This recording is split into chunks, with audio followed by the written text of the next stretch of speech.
Oi, boa tarde. Hoje vamos ter uma live aqui com a Isabela Paiva. Ela é advogada. Ela vai falar sobre como calcular a pensão alimentícia, né? Quando o casal se separa, tal.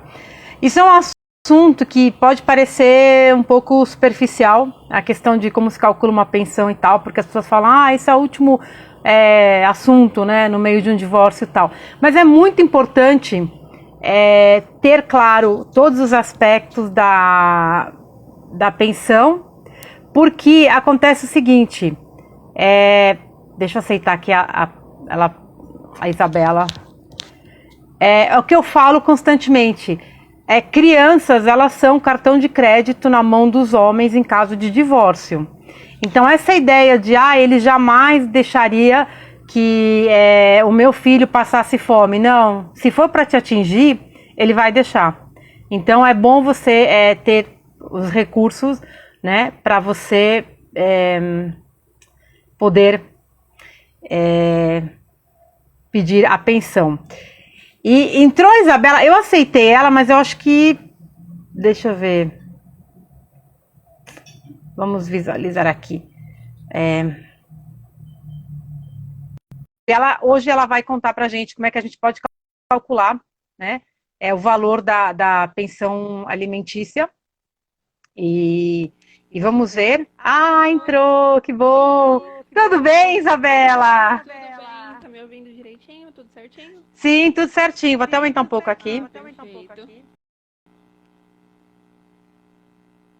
Então, Isabela, eu estava falando agora um pouco, né, sobre a importância de saber calcular Sim. a pensão, tudo, né? Porque na hora do divórcio a gente sabe que a criança vira cartão de crédito na mão do homem, né? E as mulheres se apavoram. Muito obrigada, tá, por estar disponibilizando esse espaço pra gente ampliar esse debate que é fundamental. Eu sempre costumo brincar e comentar até nos seus posts que você mudou o meu jeito de pensar a advocacia. Porque, por mais que eu já me considerasse uma mulher feminista, eu acho que esse debate que você traz, ele é pouco trazido. Poucas páginas falam, né? É muito fácil você identificar o abuso quando ele é físico, quando ele é verbal. Mas quando ele é financeiro, muita gente normaliza, ele passa batido. E a pensão alimentícia é uma forma de violar esse direito da mulher. Porque a partir do momento que ela precisa dispor da renda dela mais do que deveria, se o pai da criança arcasse com a responsabilidade dele, é um dinheiro que ela deixa de investir na vida dela, na carreira dela, que com certeza tem um impacto gigante.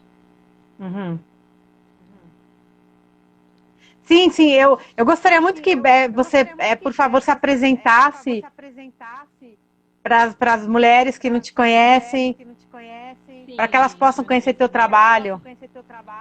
Legal, meu nome é Isabela Paiva, tá? Eu sou advogada, sou especialista em processo civil e atuo principalmente na parte de gestão legal de contratos e na área de família, principalmente na área de família, né? Meu trabalho é por uma mulher e para mulheres, então hoje meu público é majoritariamente feminino, eu diria que 89%, quase 90% feminino, que é uma honra porque é uma satisfação pessoal para mim, né?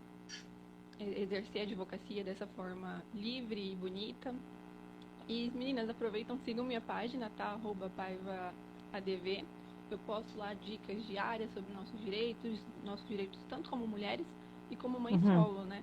Toda semana também eu abro caixinha de perguntas, sempre que possível estou esclarecendo as dúvidas que surgem. A gente sabe que, infelizmente, não são todas que têm, né, uma questão financeira para pagar um advogado. A gente sabe que o serviço da defensoria, principalmente nesse cenário de pandemia, não tá legal. Então, às vezes, você tirar uma dúvida muito simples, você ter que esperar 2, 3 meses para ser atendida, é muito complicado. Então, pensando nisso, toda semana eu abro caixinha de dúvidas. Então, vão lá me seguir que eu com certeza vai ser um Que legal.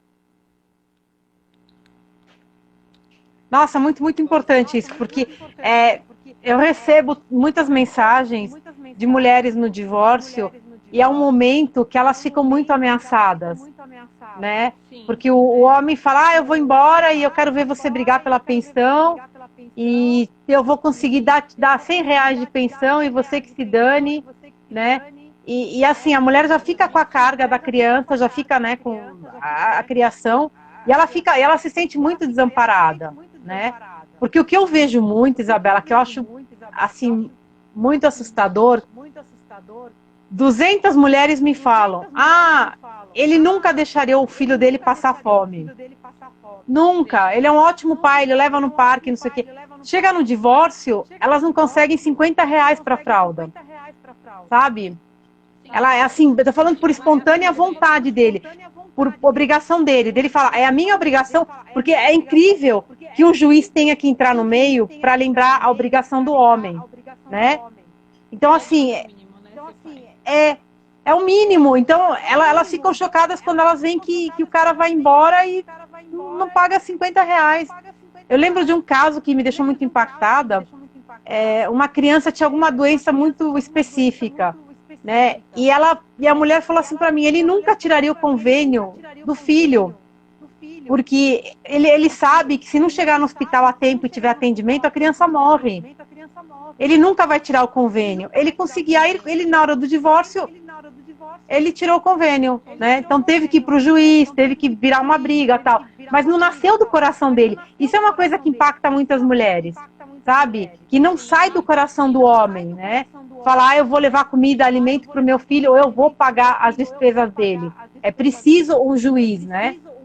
Então, nesse momento, eu acho que é preciso que entrem advogadas ferozes, porque as mulheres, elas estão em choque emocional. É chocante essa situação. Exatamente, eu bato muito na tecla de que não espere a última hora para procurar um advogado. Sim. Se você já está planejando se divorciar, se você já está percebendo sinais abusivos, você quer sair dessa relação, esse é o momento principal para você buscar uma orientação. Uhum. Porque se você deixa assim na última hora, vamos supor, você já saiu de casa e aí você vai procurar uma advogada. Vai ser muito difícil você reunir as provas necessárias para facilitar o processo. Aham.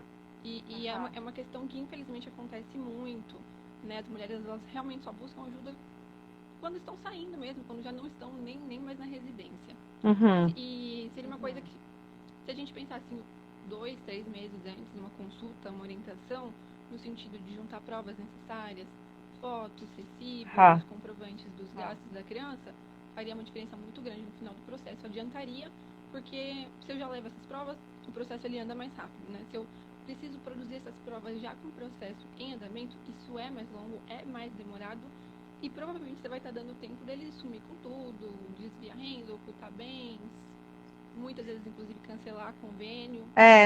Então sempre bato na tecla. Pensou em terminar um relacionamento?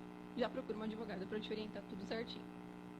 Mas então, por exemplo, antes de procurar advogada, se ela não está podendo naquele momento, o que ela pode reunir de provas, assim, para pensão? Para pensão especificamente, né? Eu montei um e-book totalmente gratuito, tá inclusive lá no link da bio. Se vocês se interessarem, meninas, podem baixar, vem uma planilha que eu vou falar um pouquinho mais pra frente. E lá eu especifico bastante documentos que podem ser usados, né? Primeiro de todos, fatura de cartão de crédito. Todos os gastos que você tem com a despesa. Então, supermercado, luz, água, contrato de aluguel, recibo de gastos de padaria, de compras para criança, lazer, cinema, imposto de renda do pai, recibo do plano médico, qualquer espécie de comprovante ou recibo, né, de alguma despesa específica para a criança ou que a criança seja uma beneficiária, tem que ser juntado. E é muito importante, por menor que seja, é uma despesa de R$ 20 por mês. Ela é importante, porque no final do ano esses R$ 20 por mês vão dar ali 2.000, 1.000. Então é fundamental. Por menor que pareça, é muito importante ser juntado qualquer comprovante, qualquer recibo. Mas, por exemplo, e se o marido controla os comprovantes, dá para tirar um xerox comum ou não? Ou é aceito legalmente? Então, essa questão de foto e print, ela precisa realmente ser pontuada. É aceito? Sim, é aceito. Só que não é o simples print, né? Eu não vou tirar uma captura da tela e vou juntar num processo.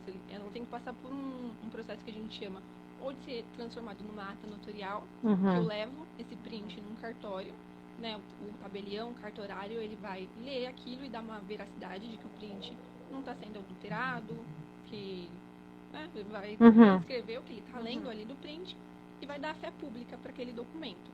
E aí eu posso juntar esse documento no processo. É um pouco caro essa opção. E tem as opções alternativas, né? Que existem sites que fazem isso e também são aceitos, né, no processo. Então você junta esse print, essa captura de tela, essa troca de e-mail, WhatsApp, nesse site. O site, né, é um banco de dados dele, um software. Ele vai fazer a leitura e vai atestar a veracidade, vai atestar que não foi um print adulterado, por exemplo, e vai ser aceito tranquilamente num processo. E, por exemplo, agora o tema da live é como calcular os gastos, né? Então, como seria assim, desde o começo para calcular? Então, vamos lá. A principal dúvida, e acredito que seja 90% ou às vezes até mais da dúvida das mulheres aí. O pai ele é responsável por toda e qualquer despesa da criança. O pai e a mãe. Certo. Então, muitas mulheres acreditam assim, eu pago R$1.000 de aluguel e eu moro só eu e meu filho. Essa despesa não entra na pensão alimentícia. Essa despesa, ela entra sim. Qualquer despesa que a criança seja usuária ou beneficiária, entra. Então, assim, eu divido essas despesas em três grandes tópicos, né? São os gastos de estrutura, que é tudo aquilo que está relacionado ao gasto base, né? A casa, a residência, onde a criança está. Então, vamos supor, aluguel, condomínio, TV a cabo, Netflix, seguro, qualquer despesa relacionada à casa, água, luz, gás, tudo isso tem que ser somado e dividido pela quantidade de pessoas que residem naquela casa. Então, vamos supor que a gente some isso tudo e dê R$2.000. Se só mora a mãe e a criança, a cota da mãe é R$1.000, essa cota é exclusivamente dela, né, dos gastos dela. Esses outros R$1.000 é a cota da criança. E esse valor, ele vai ser incluso no cálculo da pensão. Então, esses R$1.000 que seria a cota da criança, ele vai ser dividido, né, para a mãe e para o pai, de acordo com a renda de cada um. A pensão alimentícia, ela é fixada sobre um trinômio, que é a necessidade da criança, todos os gastos, tudo aquilo que ela precisa, não só para sobreviver, né, mas para sobreviver e se desenvolver plenamente. A possibilidade dos pais, é muito comum que o homem ganhe mais do que a mulher. Então, né, a possibilidade do pai de arcar com uma parcela maior dessas despesas, ela vai acontecer. E por isso tem o terceiro fator, que é denominado de razoabilidade, que é justamente isso. Quem tem uma renda maior pode arcar com uma parcela maior, e quem tem a renda menor vai arcar com uma parcela menor dos gastos daquela criança. Então, E, por exemplo, eu vejo, tem uma dúvida que as mulheres sempre me comentam, de repente elas não aguentam mais e querem ir embora de casa com a criança.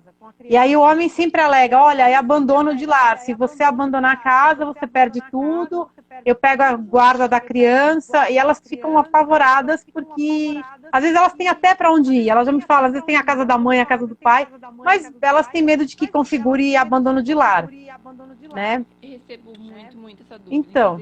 Eu recebi tanto essa dúvida que eu fiz um post, né? Que ótimo. Porque as pessoas têm ideia de que abandono de lar não existe mais. Existiu um dia e, graças a Deus, isso foi abolido, né? Hoje, o abandono de lar, ele acontece em uma única possibilidade, e vou frisar, somente nessa possibilidade.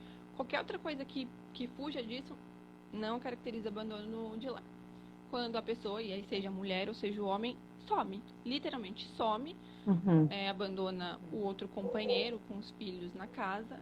Esse imóvel, né, que ela abandonou, tem que ser um imóvel urbano de até 250 metros. Então, se a residência for maior do que isso, não vai caber uso capião. E tem que ser por mais de 2 anos. Então, a pessoa tem que abandonar o lar totalmente, materialmente e fisicamente, por mais de 2 anos. Aí, o companheiro que fica, ele vai poder pedir uso capião familiar. É a única possibilidade de abandono de lar.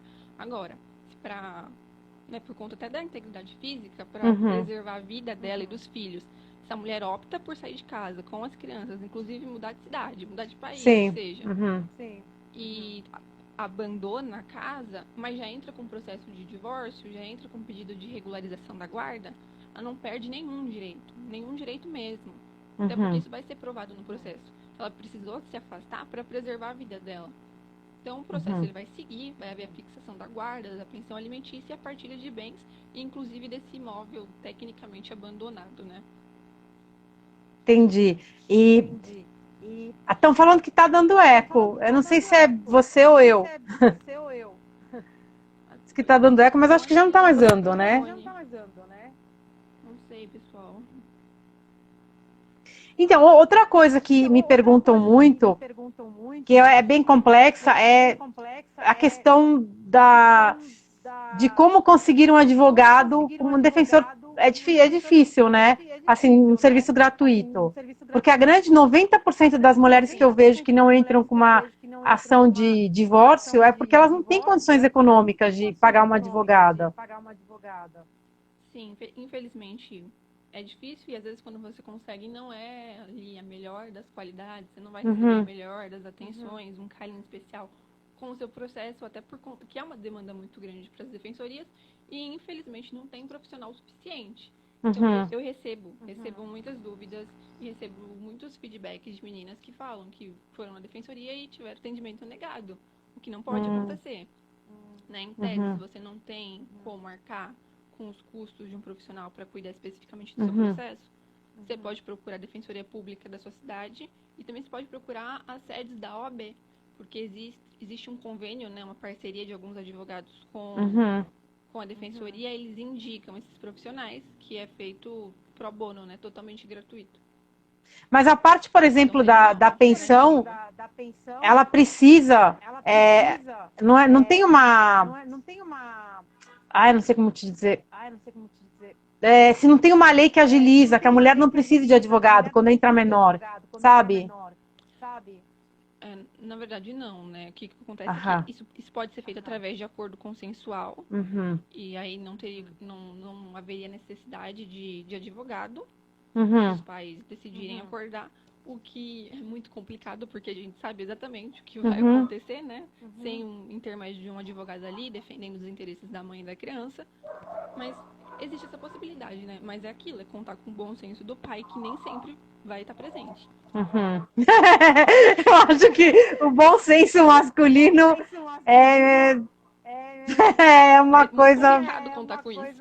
Eu não contaria com isso nem... Nossa, em nenhum aspecto. Eu contaria com qualquer milagre, menos com esse. Exatamente. Mas assim, uma dica, caso, infelizmente, não tenha nenhuma alternativa e você precise fazer um acordo, que esse acordo não seja feito de forma verbal. Que esse acordo seja pelo menos feito de forma escrita e assinado pelas duas partes, né? De preferência com duas testemunhas, porque a gente está diante de um contrato plenamente válido e é mais fácil de executar isso, caso isso seja descumprido. Ai, deixa eu ver. O pessoal continua reclamando que tá com eco. Mas eu, sinceramente, gente, eu não sei como arrumar isso aqui. Isabela, que teu som tá baixinho. Vou aumentar aqui no máximo. Será que melhorou? Deixa eu ver aqui, peraí. Falando que tá dando eco, mas eu não sei onde arruma o eco. Você sabe, Isabela? Eu não tenho a menor ideia. Não faço ideia, gente. Sou nova aqui no Instagram, tem meses que eu tô aqui. Não tem como aumentar mais teu volume? Posso tentar tirar do fone. Será que fica melhor?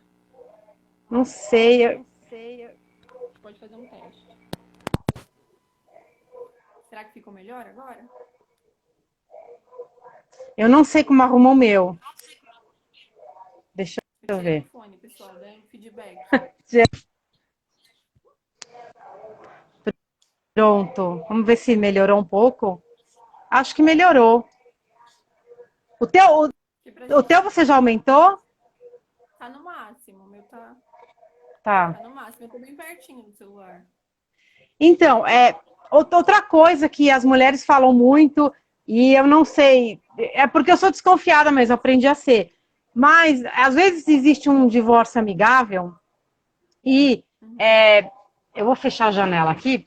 Existe um divórcio amigável e o homem é o que traz o advogado, o amigo dele. E aí eu acho que isso não é boa ideia. Aquela coisa de, não, eu tenho um amigo que é advogado, ele vai resolver a papelada, a gente só vai lá e assina. Aí depois, quando a mulher vai acordar, porque a gente fala isso direto, homens são homens e homens se defendem e o patriarcado é o patriarcado, né? Então, eu acho que, não sei se já teve alguma história disso, ou como é que você vê essa situação de ir com o advogado do marido porque o divórcio está sendo amigável. Olha, eu vou mais além. Eu não especifico nem essa hipótese somente de ser um amigo do ex-companheiro. Qualquer advogado, qualquer advogada que seja contratado pelo teu marido que quer se divorciar, ele está ali para defender os interesses da pessoa que contratou ele. Isso é claro. Então, assim, você ir para um acordo sem o seu advogado, representando os seus interesses, lutando pelos seus direitos, é uma furada. Porque infelizmente, foi um profissional que foi contratado para defender os interesses do outro. E é isso que ele Uhum, vai privilegiar, né? Então, assim, furada, furada, furada. Sempre que possível, opte por levar o seu advogado. Ou os dois procurarem juntos um advogado desconhecido uhum, e dividirem o valor dos honorários, alguma coisa nesse sentido. Mas uhum. confiar de fazer um acordo com um advogado que não foi contratado por você, eu não vejo isso com bons olhos. Não acho que o final dessa história vai ser bom para aquela parte que não participou ali da contratação. Eu desconfio muito. Quando vem com aquela, mas o divórcio é super amigável e tal, não acho boa ideia. Não, principalmente quando tem criança e quando tem pensão. Né? Outra coisa, tem muitas mulheres que elas me falam uma coisa que parece meio inacreditável, mas é verdade. Elas não sabem o salário do marido. Ele mente, principalmente quando o cara é autônomo, né? Ele dá umas mentidas, aí qualquer coisa que ele declarar, se ele declara que ele ganha R$ 1.000, o juiz vai dar 200 de pensão no máximo, eu acho, né? Então, como é que ela pode saber o salário Exatamente. real dele? Não o salário real, mas digamos assim, quanto entra naquela Um casa esforço possível. para resolver o negócio da pensão? Então, se ela realmente conseguir juntar as provas que eu falei no comecinho, fatura de cartão de crédito, imposto de renda, já é uma prova, ela consegue ter acesso, né, a uma renda ali estimada. Mas caso ela não, vamos supor que ela não conseguiu ter acesso a esse documento, sigilo total, é possível você tomar algumas atitudes dentro do processo. É possível a gente pedir a quebra do sigilo bancário, né, da Uhum, pessoa física. Se ele tiver uma pessoa jurídica, né, ela trabalha como autônomo, também é possível pedir a quebra do sigilo fiscal da empresa. E aí a gente tem acesso a essa informação com uma certa facilidade, né? uhum, É possível também pedir para que haja quebra de todos os dados para saber onde existe contas abertas no nome dele e qual o valor que tem ali depositado. Só que tem um porém. Hoje a gente tem muitos bancos virtuais, né? Por exemplo, no Nubank. E o uhum, sistema judicial, ele ainda é um pouco atrasado nesse sentido. Então, o banco de dados ali só consta os bancos físicos, aqueles bancos ligados ao Banco Central. Então, o ideal seria assim, você observar onde ele paga as contas. Então, se você sabe que ele tem uma conta naquele banco, você informa isso para o seu advogado, o advogado vai pedir para que o juiz expedir um ofício especial para aquele banco. Então, se ele percebeu que ele paga ali na Nubank, você informa isso para o seu advogado, o advogado vai informar isso no processo e o juiz vai solicitar um ofício direto para a Nubank para que haja o levantamento de todos os valores que giram ali naquela conta. Se ele for funcionário público, também é muito fácil, né? aí fica fácil. Essa Uhum, informação está pública no portal da transparência. E tem uma novidade legislativa, digamos assim, que é você não consegue comprovar de jeito nenhum a renda dele. Às vezes acontece, ele só recebe uhum. um dinheiro em espécie, não tem conta, não tem absolutamente nada. Existe um negocinho que chama teoria da aparência, e aí o juiz vai fixar a pensão alimentícia de acordo com a vida que ele ostenta. Então, nesse sentido, as redes sociais são sensacionais, né? Ele tá ali postando foto embalado, em restaurante caro, viagem com Ah, amigos, roupa de uhum. marca. Eles dão Isso é aquela uma geral no pessoa. Facebook, né? Então, exatamente por isso que é importante aquela ação antes de você se divorciar. Aham. Porque aí dá tempo de você colher todas essas provas.